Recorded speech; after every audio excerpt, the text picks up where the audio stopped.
Welcome to the View from the Penalty Box podcast with Cam Connor. Classic hockey stories from one of hockey's toughest enforcers.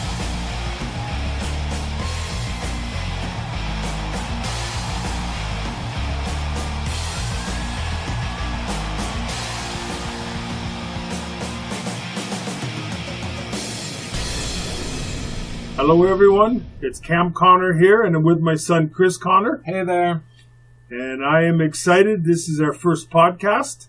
I'm talking from Edmonton, Alberta, Canada, and I hope to entertain you for a little while today. So you might wonder, why is someone who retired in, what year, 1980? 84, 85.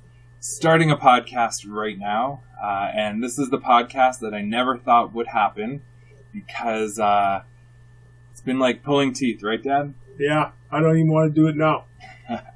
But the one thing that my dad's noticed is he actually has a lot of Twitter followers and a lot of questions, and a lot of people are asking him to share some stories. And my dad likes to talk, and Twitter is probably the worst venue for telling stories. So I've been bugging him. You got to get on a podcast. You got to start your own. So we finally have episode 1. Well, that's true. You know, when I go out for a beer with my buddies on Friday night, they start talking about something and stories just start flowing, and they always tell me, you got to write a book. You got to write a book. So, you know, there'll be some decent stories. I'll do my best to entertain you, and let's see where it goes from here.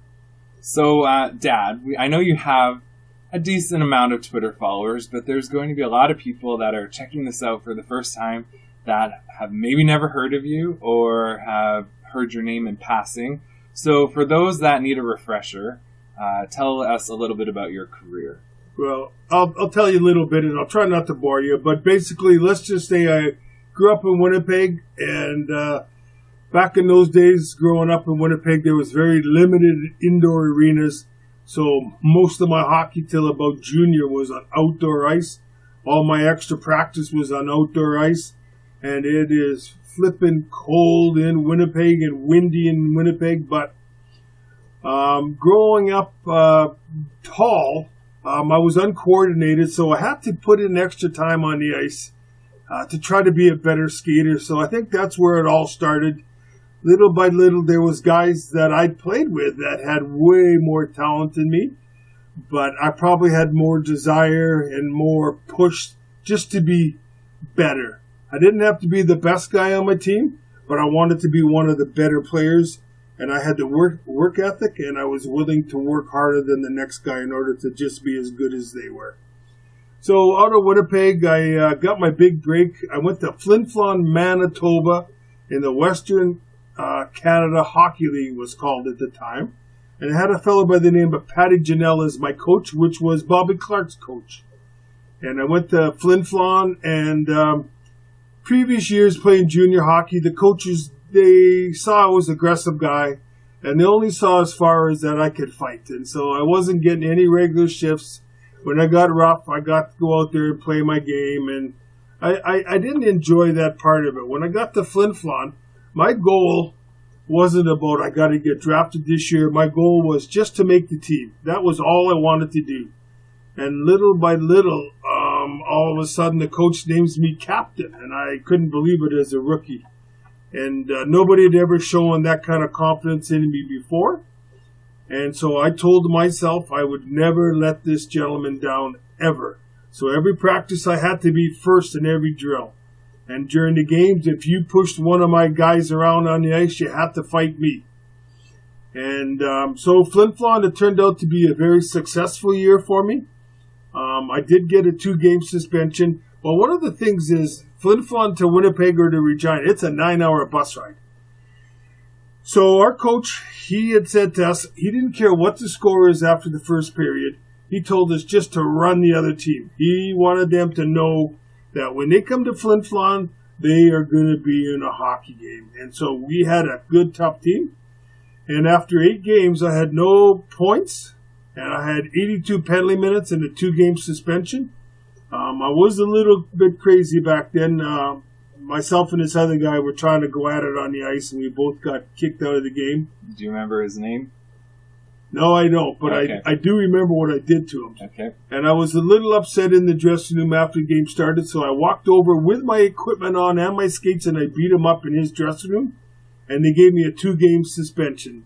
And today, if you did that, you'd probably end up getting life. Have you ever heard of another player who went into the other team's locker room for a fight before? I don't know of anybody, but maybe if I watch that Slapshot movie again, it might be somebody doing that on there for sure. And maybe in Flin Flon, why don't you talk about the job that they made you have? Well, while in Flin Flon, what I didn't know is when you were 19 years old playing hockey in Flin Flon, you're not going to school, you had to work in the mines in Flin Flon for the Hudson Bay Mining and Smelting Company. My first day of work, I've never forgot it. I was 3,750 feet underground with a hard hat and a power pack with a light and steel-toed boots and shovel. And so we would have to stay down there and work for 4 hours in the morning. I think we started something like 6:30 in the morning. We weren't allowed cars in Flin Flon. We were billeted out, so we had to hitchhike or walk everywhere we went, and it was freezing. Take a look where Flin Flon is on the map. Northern Manitoba. It's cold up there. So, anyways, we survived that year. You know what? When you come up from the mines after 4 hours, you blow your nose. Your Kleenex is completely black. I can't say it's a coal mine, but boy, was there a lot of dust down there. I don't think that was good for anybody's health.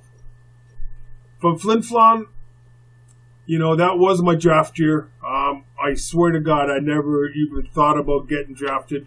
My goal in Flin Flon was, like I said, just to make the team, and I just had to make my coach proud for naming me captain, because there was guys on the team who'd been there since they were 16, and he got criticized for naming me captain. So, again, I could not let this man down. And it was probably a month before the season was over, and I was reading a hockey news, and it said Cam Connor will be a first-round draft choice in the NHL and a first-round draft choice in the World Hockey Association. And I swear, I had to read that article 5 times. I just didn't believe it. So, I got on the phone, and I phoned my father up in Winnipeg. I said, Dad, go buy the hockey news. You're not even going to believe what it said. And sure enough, at the NHL draft, back in those days, they didn't put you on TV and parade you up on the stage. You just got a phone call. I was in my backyard, and I got a phone call, and it was my agent phoned, and he said, you were number 5 in the NHL draft, and you were Montreal Canadiens' number 1 draft choice. And that year, Montreal had 5 number 1 draft choices. And I was the number 5th, which was their number 1 pick. I believe Doug Riseborough was number 7th. Mario Tremblay was number 8th. Rick Chartrand was roughly number 12th pick. And I can't remember who the 18th pick was. But you didn't actually end up playing in Montreal, which is the topic of the day for us. Is why would you decide not to play for Montreal? Well, Chris, you might not believe this, but growing up, I honestly could say that I viewed every piece of the NHL. Back when I was young, there was only 6 teams in the National League. And I would rather play sports than watch it. That was football, baseball, soccer, hockey. I played them all. But I never watched it on TV. I just wanted to play the sports. And hockey, I probably only watched a total of maybe 2 NHL games. So, that didn't factor in. My buddies would say to me, well, you're going to Montreal, aren't you? And I said, oh, I don't know.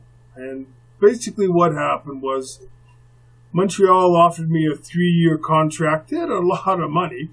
And Phoenix of the World Hockey had my rights.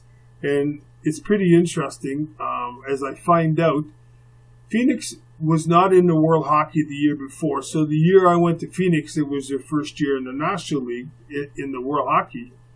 And they never had any scouts, so they didn't even know who to draft. So what they said was, Montreal Canadiens always have good draft choices. So whoever Montreal drafts number 1, we'll just buy the guy. So my agent told me that I signed the largest contract ever for a junior hockey player coming out of Canada. I think you actually tweeted a picture of that article if anyone's interested in taking a look. That's true.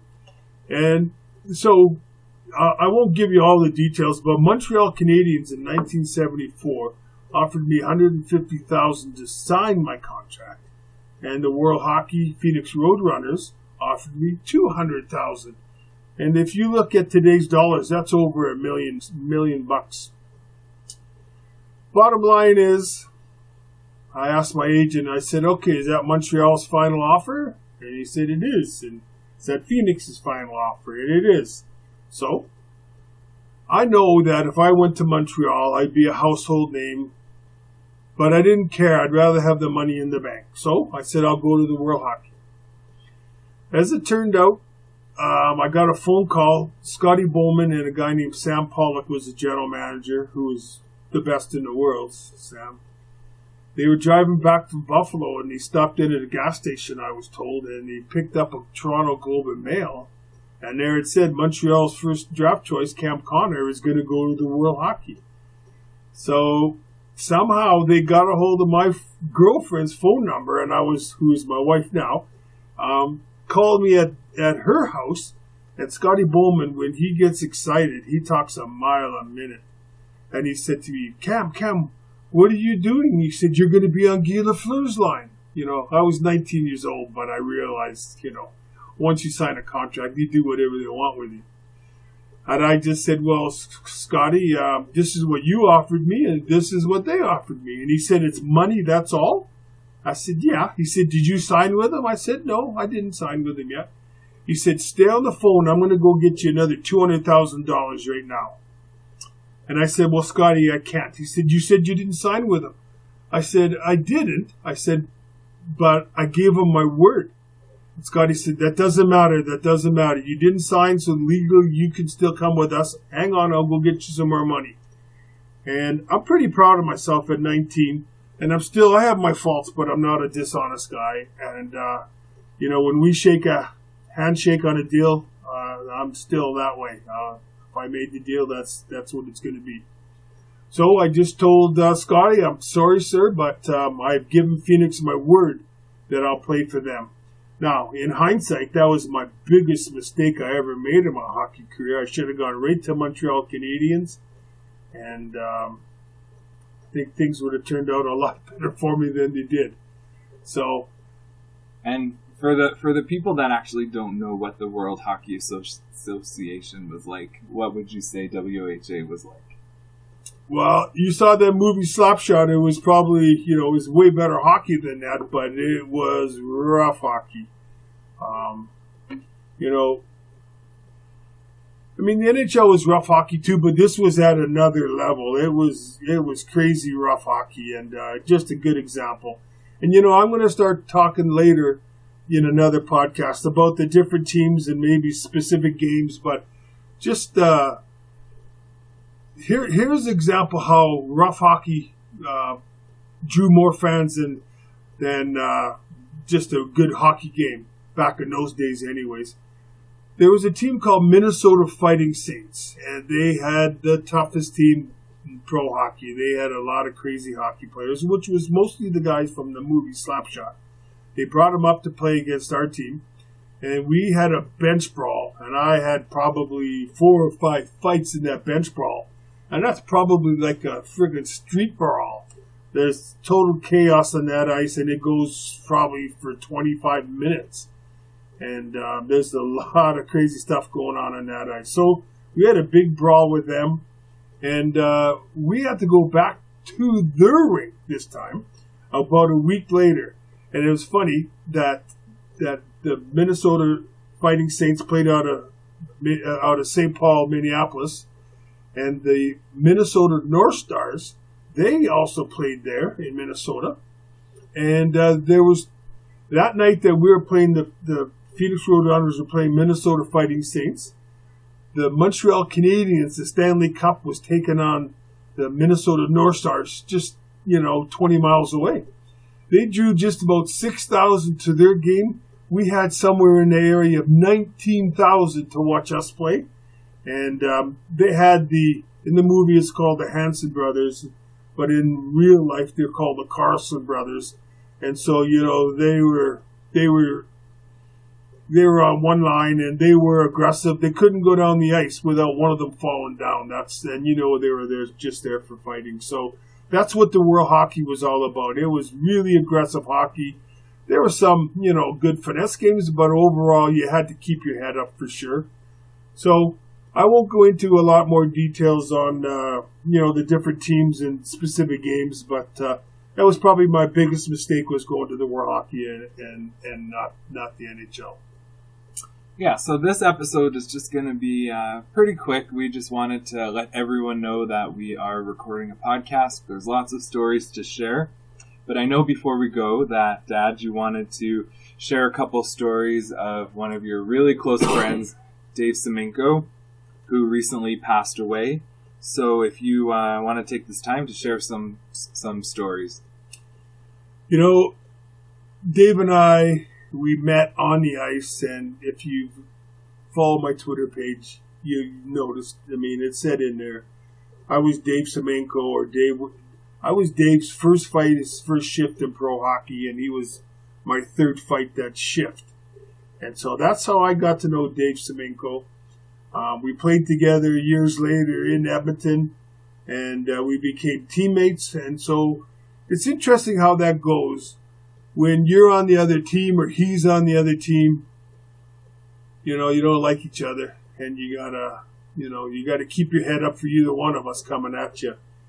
And as soon as you're on the same team, you walk over that dressing room and there's a mutual admiration. You're glad we're playing together. You shake hands. And Dave and I lived about 30 seconds apart in Edmonton.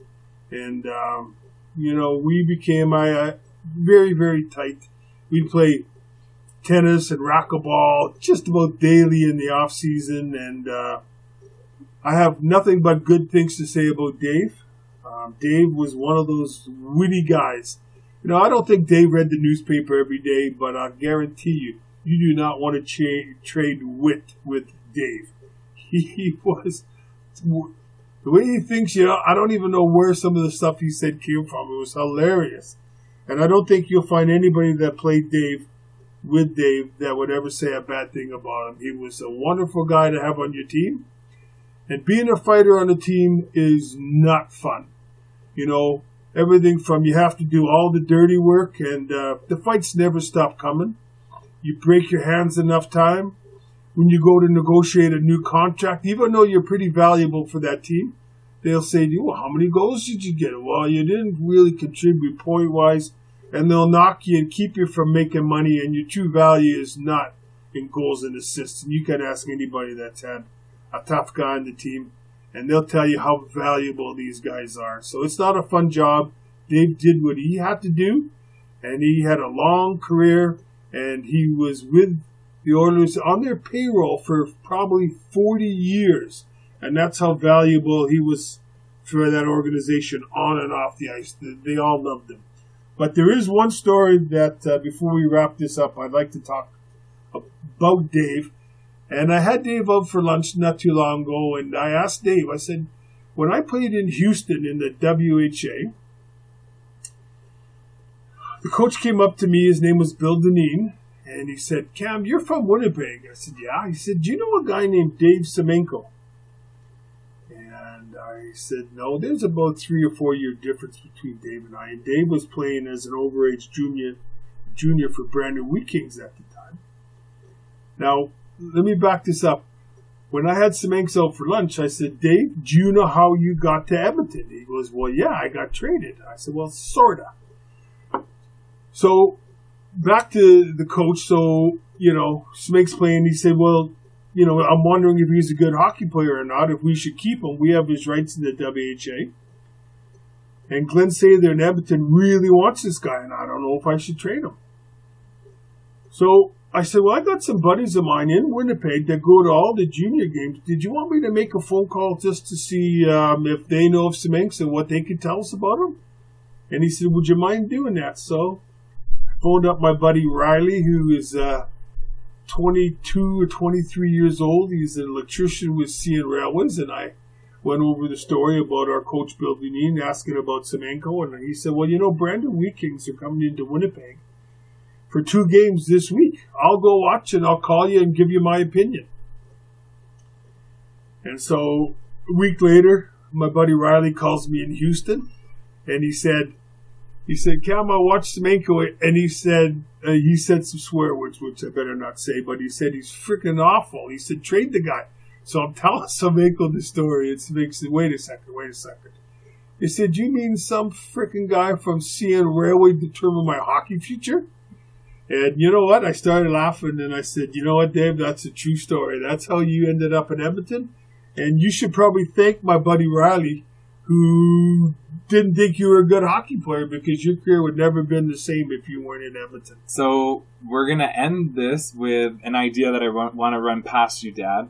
What if we put a couple choices on your Twitter page, and we'll let people decide what the next topic will be for the podcast?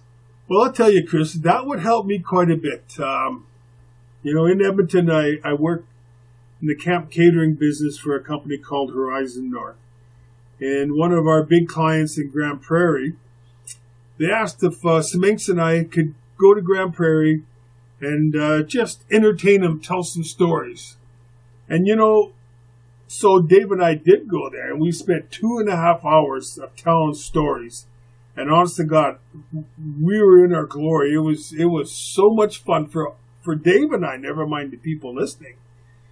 And so they said, I said, what do you want us to do? And my client said, well, just start telling stories. And I said, well, you can't just start telling stories. I said, how about if you ask some questions? And then once you start asking questions, things start to flow. And that's exactly how they started. We had about 45 people in this boardroom, and they started asking some questions, and then one thing leads to another, and we started flowing. And again, 2.5, we could have talked 2 more hours. And I was telling Semenko, maybe we should get on the road with this act. I said, it was damn funny today. We could make 10 grand real quick. But anyway, so yeah, if you guys got any topics or anything you want me to discuss, if you got 50 questions that come in, we'll write them all down and let's go to town. And I guess we've been talking about your Twitter page a lot, but if you want to follow my dad, it's Cam Connor NHL. So I guess until next time, I'm Chris. I'm Cam.